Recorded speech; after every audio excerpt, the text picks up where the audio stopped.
Bien, Nicole, bonjour. Bonjour Thierry. J'aimerais que tu nous dises comment est née cette chaire, puisque tu es notre marraine. Et c'est comme ça que Marc Ganem euh, m'a présenté à toi.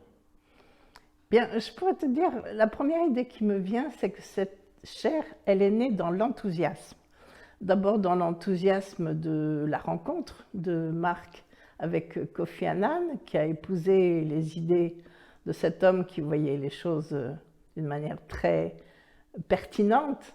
Et ça correspondait aussi aux besoins de l'époque, de cette façon de s'occuper de l'humain, de surfer aussi sur les bonnes volontés qu'on avait pour dispenser ce que nous pensions être une santé sexuelle ou un mode de vie dans la sexualité qui soit convenable pour tout le monde.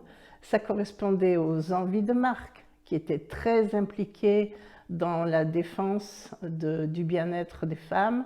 C'est quelqu'un qui se rebellait beaucoup contre ce qui était les violences, en particulier au moment des guerres. Toutes les violences que les femmes ont subies, c'est quelque chose qui l'avait énormément touché.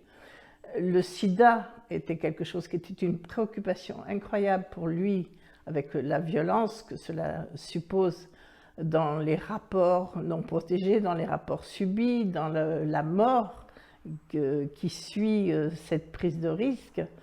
Donc c'était l'enthousiasme de deux personnes extrêmement novatrices. Et elle s'est continuée dans l'envie de trouver des gens aussi enthousiastes. Marc a su s'appuyer sur des compétences. Il est venu te chercher parce qu'il y avait des choses qu'il ne savait pas très bien faire, parce qu'il avait besoin de ce que tu représentais au niveau de la santé publique, de tes implications propres, de tes compétences propres. Il s'est appuyé sur quelques autres personnes tout à fait disposées à subir les difficultés et toutes les choses trappes qu'il a fallu que l'on desquelles il a fallu qu'on dévie pour pouvoir mettre cette chaire sur pied. Et cet enthousiasme, il nous l'a fait porter pendant des années. On était obligés de le suivre. Et évidemment, sa disparition, d'une certaine manière, n'a pas complètement freiné cet enthousiasme. Ça a été repris par tous ceux qui travaillent maintenant. Et je pense que tout ce qu'on a envie de continuer à mettre en avant, en particulier sur la responsabilisation, surtout sur la façon dont les droits sexuels, les droits humains dans la sexualité restent la chose la plus fondamentale de notre engagement. C'est vraiment une ligne de vie, de conduite qui ne bougera pas. Tu pourrais nous dire, pour les 10 ans à venir, quelle serait pour toi notre ligne de conduite, notre vision exactement, notre vision? Je pense que la vision, elle découle un peu du sentiment que l'on a de ce qui se passe actuellement dans le monde.